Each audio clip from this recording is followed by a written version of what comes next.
many of you, I'm sure, recall the Los Conchas fire that we experienced back in 2011. And towards the tail end of that fire, we decided to do a radiological survey of a portion of the area to try and determine and to validate what we suspected would be that there was no impacts, no additional radiological releases as a result of the fire. And we did a survey, but we didn't. There were certain parts of the town site and certain parts up to the north around Rendija Canyon which we did not include in that survey. So recently we went back. Was it last year?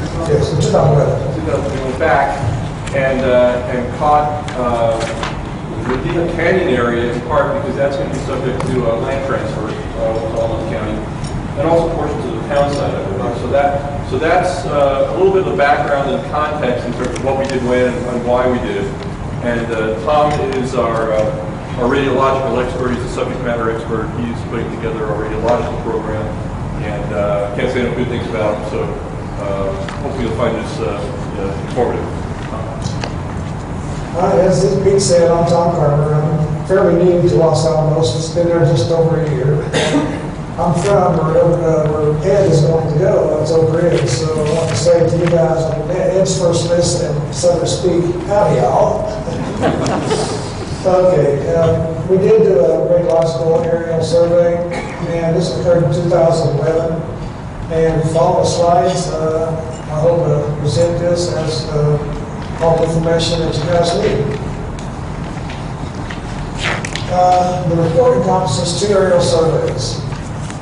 One was of the lab itself, and that happened August 6th and 12th of 2011. Los Alamos town site, including Rendija Canyon, occurred June 11th and 13th, 2012. The purpose of the 2011 survey was to measure the terrestrial radiological environment within and around LANL. And it was also to provide an update of a previous survey, which was performed in 1994. We'll go to another slide in a second, and I'll show you the comparison between 94 and 2011, and they really are comparable. Provide radiological data in support of Los Alamos Site Office 50-year environmental stewardship endeavor is the other purpose.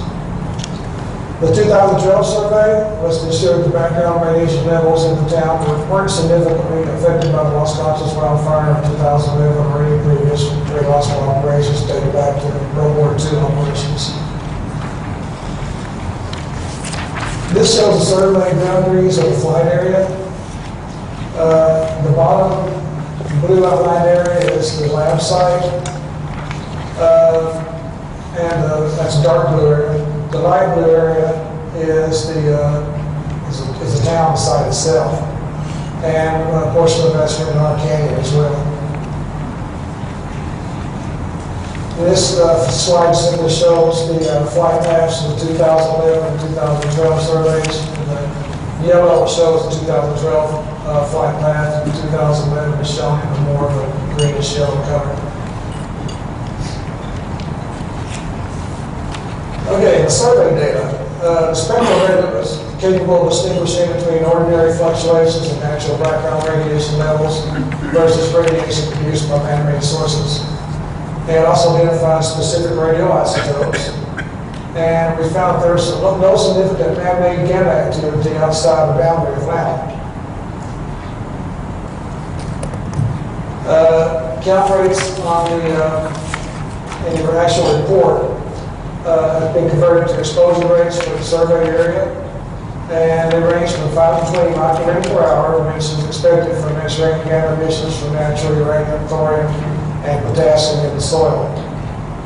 No man-made material, aberration, or seizure was identified at the town site. This map shows the exposure rate at 1 meter above ground level for the 2012 town site survey. And it gives you basically the background areas, and we're seeing, if we look into the green and the yellow and the kind of the bright color, you'll see that it's been ranging anywhere from 8 microgram to 20 microgram at the highest, 19.9 actually, which is not unexpected. You'll see that because of geological natural geological formations in the area there. Gamma radiation from man-made radioisotopes. We found gamma radiation where we expected to find it, which was on the LANL site, not on the town site. So we had our boundaries. We knew we had some areas where it would show up, or we at least expected it to show up. This confirmed that thought. We had some activity from DB Canyon. There's two sections of DB Canyon. One is, I forget if it's east or west, but one is a section that is going to be released that's clean, no problem. The other section is boarded off from the area that has a cesium spill that was occurred years ago. I think it's about 100 equal curies per gram, which is, it's not, the surveys have shown that it's not migrating, it's staying in place, but it is still there, and it did show up on the map, and you'll see that in just a minute. Another section in the map that shows up was Lance, where we have tanks where there's radioactive material stored, so that is expected. Lance is our accelerator site, by the way. Area G source recovery, that's where our waste area is. We knew about these sources, so that was expected as far as the gamma emitter to be seen. And also the Amerition 241 and Season 137 waste that's there. We have targets, or advanced targets that are stored at Take Area 48. They've been activated through experiments at Lance, and then moved out to decay back to background. So that's picked up on the flight. We have an area where we're storing, we're going to have to feed uranium. We picked up Protactinium-234 metastable. It's was seen on that flight as well. We had another cesium spill many years ago at a place called Morgan Canyon. That also was expected. And close to that same area was used to be we had an Omega West reactor that was taken decommissioned. And then we have one other site, Amerition 241 source, Tech Area 54 Laboratory. So it was a pretty comprehensive flight, and the detection limits were pretty low. I think it was 29 keV gamma that you can see, somewhere in that range. Now this map shows, well I just went over, this map shows those areas. And if we can just get a good look at what you have there, you'll see where the blue areas are what I just mentioned previously. You'll see the area G source recovery and the waste for that's stored there, and the bright yellow and greenish areas, and then the Lance tanks, and that was bright yellow and greenish areas. The DP Season 137 spill shows up. Omega West reactor, where it's disassembled or decommissioned, shows up in the small blue area up there. You'll see the NNMCAB Canyon, and I gave you the airport location to try to get a feel for where we are on the map. That area is the town of Los Alamos, and NNMCAB Canyon shows nothing. We have some business 214 that shows up in areas that's higher than some other areas, just simply because of geological formation, just natural uranium. And this other map shows evolution at the waste storage area G. And again, Morgan Canyon, Season 137 spill, and the season waste in area G. And you'll see this map shows low count rates for natural potassium 40. It identified as natural potassium 40 in the flyover. And this map shows identified natural uranium 238 based on the bismuth 214. Again, you can see all over that there's nothing unusual with what we saw in the flyover. And again, natural thorium-232 shows up on this map. All the natural radioisotopes that you would find in the soil and rocks. The results, we detect radioisotopes associated gamma ray exposure rates are consistent with those expected for normal background emitters. at specific locations within Mantle and many activities was detected that was consistent with the operational history of the plant. Anomalies detected during the survey are consistent with those identified during previous surveys. No areas of concern were identified in the residential areas surrounding Mantle. And maps show no man-made gamma radiation from Minnehaha Canyon. And that's it. Do you guys have any questions? Concerns? I just have a couple of questions. Okay. The flyovers, the aerial flyovers, now, is it one flyover per overlay? Like figure 7, we have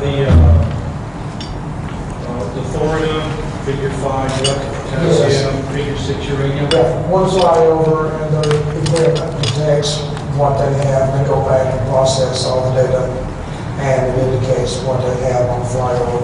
But the flyover itself, the debris passes back and forth to the property area.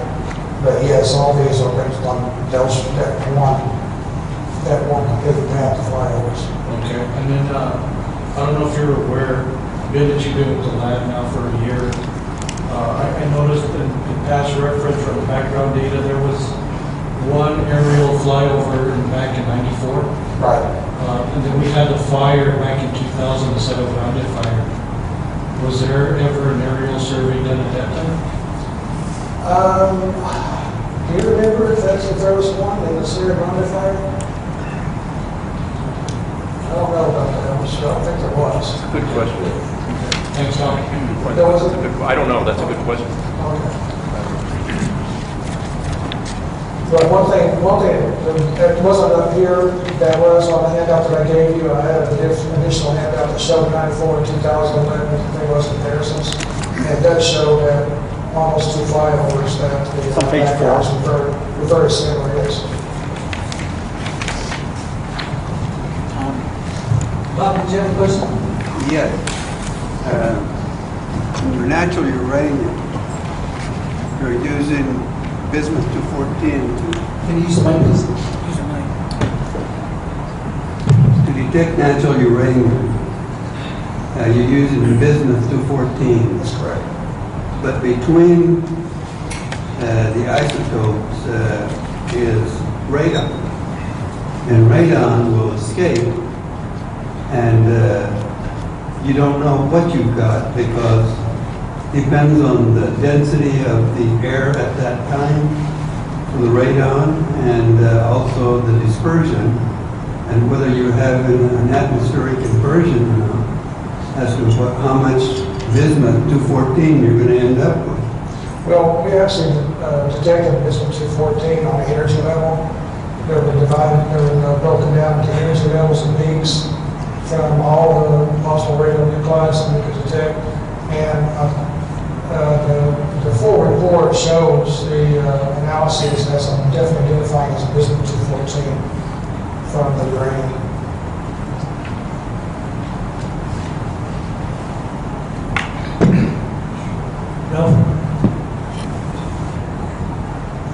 On figure 3 of your slides, you had referred to the americium-241 source that's in area G. Is that a source that's captured in some way, or is it still dispersed contamination, you know? There's americium, we have americium in the waste. And that's a good, another point. I think I gave another slide in there that indicates a lot of these radionuclides we identify through their dollar products in order to identify what they are, what they produce through their dollar products, such as the bismuth 214.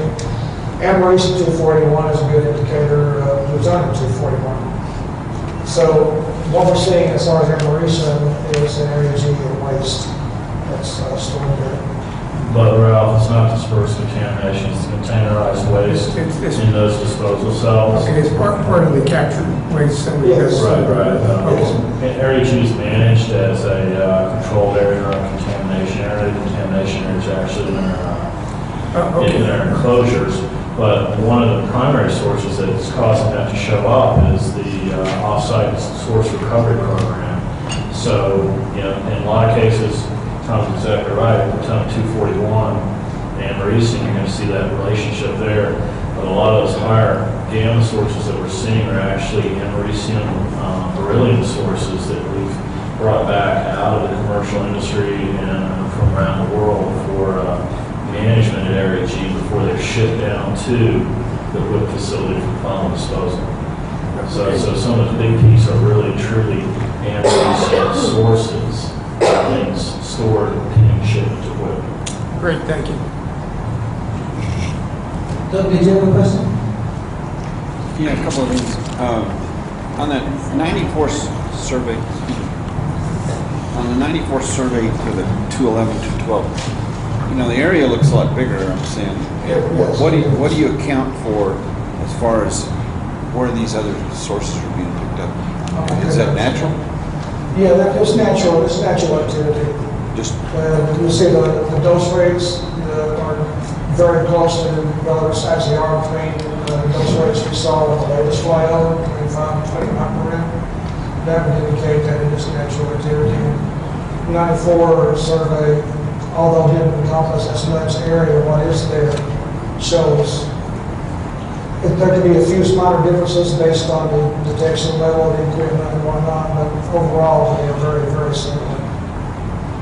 and then you have gross counts, or over here it says normalized to 150 feet above ground level, is that right? What's the reason for that? Is that the way it's flown, or is that? You know, they had to fly it so far above the town site for noise reasons, as a helicopter. And so they had to make adjustments on their equipment based on distance to the ground and to their detectors. And they had to have that so many feet above ground in order to be less bothered to the town itself.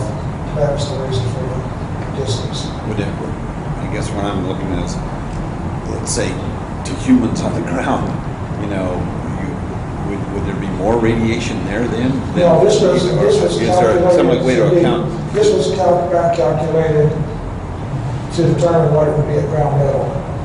Okay. Because those rates are at ground level. They had to be back calculated to get to that number. Okay. On a page that says figure 2 through 7 results, gamma radiation from man-made radioisotopes. And then there's a long list there with bullets. Why is there not a narrative that says what the lab has done about that particular contamination and what's yet to be done? For example, take the number 1, DP Canyon, where there was a cesium spill. What's been done, and is it clean now, or what? What's the status of all those? Right. That's a good question. And I really, honestly, I don't know what our future plans are. If you want to chip in with me, for cleaning up these areas that we do have into, this is the season 137 spills, you know if there's any plans. I do not. So, you know, the highest activity that I'm aware of in the season 137 spills is 100 people curies per gram. Although that's not acceptable for the public, it is still low, but I'm guessing, I don't really know. I haven't heard anything, but I would say at some point we will go in and clean that up. But it is on the LANL property and it's in an area where it is not migrating. So that's the reason it hasn't been on the forefront for getting cleaned up. But to answer the question, I'm not sure what the time frame is to go in there and clean these areas up. Well, I hate to be rude, but what is the point of this whole thing if we don't know what the dangers are? We don't know what's there and how it's being handled. Well, this is just identifying those problems that we have on our site that are organic emitters.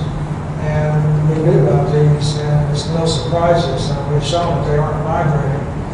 And also wanted to confirm that there was no activity off of our site in the LANL or the Los Alamos town site from the canyons and surrounding areas. And so that was the whole purpose of this, was to confirm that things are not changing and to confirm that what our thoughts were are true. As far as anything from 94 to 2012 is showing a difference in the way things are migrating out. We didn't see any difference, and our sampling activities around the lab site indicate that as well. So basically this survey was simply to confirm that things are still staying the same. There are not activities that we weren't aware of outside of the Los Alamos National Lab site. Steve? Maybe answer this, how high above the ground do you fly when you do this thing? And then the second question was, you said you go back and calculate on the ground. Do you ever make sort of ground truth measurements to check to see that Well, we've had our radiation protection staff have not to back up these maps, but our radiation protection staff have done background surveys in the past of the Allentown site and the lab itself. And it's not uncommon to see, and we also have studies too, it's not uncommon to see that 5 to 20 microgram is accurate. Typically it'll be a 10 microgram dose rate.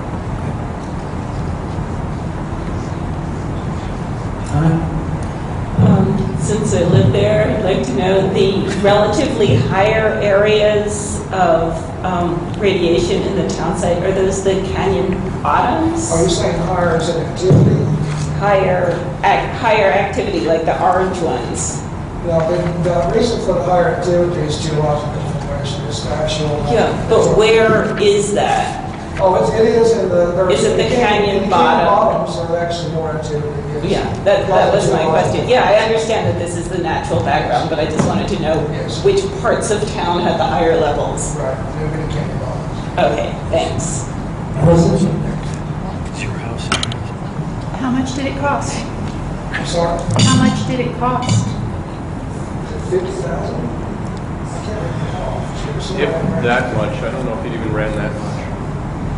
It's in that $40,000 to $50,000 range. And it was 17 years ago that the last one between 2011 and 1994 is 17 years. Yes. So will it be 17 years before the next one? Yeah, I've had ratings before, I'm not sure. That's a great question, and that's certainly something that the CAB can discuss if this is something that the CAB thinks is valuable and worthwhile. We wanted to, specifically after the fire, we felt an obligation to ask this question, and then we felt like we had done some work, let's go back and finish it. And now that we have it, I don't think there's any immediate plans, but if the CAB thinks this is valuable and wants to recommend that we look at it on some periodic basis, I mean, it's certainly something you guys can recommend, and that's kind of why we share these things with y'all. So. Did it come up after Cerro Grande fire as an option? I don't know if we flew anything after Cerro Grande. I remember there was a fairly comprehensive risk assessment, and that work kicked off a whole lot of activity, including changing the way we report our environmental data and putting it in an online database that the public could access. So there was a whole cascading effect of, I would like to think, were improvements after Cerro Grande, but I don't know if we flew the area like we did here. I think EPA had some aircraft up at that time. This chopper that we got came out of Las Vegas? Yes, it did. From our colleagues over there. So. Okay, thanks. Bob? Yes, the cesium spill you've got notated here. Is that cesium-137 spill? Yes, it is.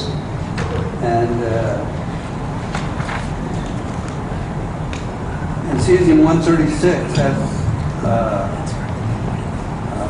2-year half-life, so you didn't see that, and therefore this is all 8 or 10 years old or older. It's older. So the cesium-137 has a 30.2-year half-life. And there will still be, based on that, there will still be cesium there. It has decayed considerably from the time it was put out there on the site. We're still in the season, and 100 vehicles carried to the range when I started, to be able to see what the identified. And that's what we identified in originally, from 668, 668.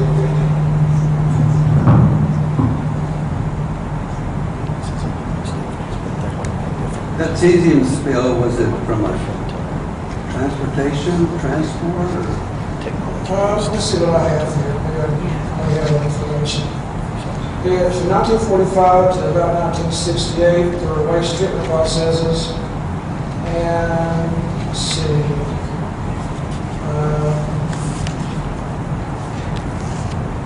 There was at least just one spill, storage tank overflow, that's what it was. And the storage tank overflow constantly.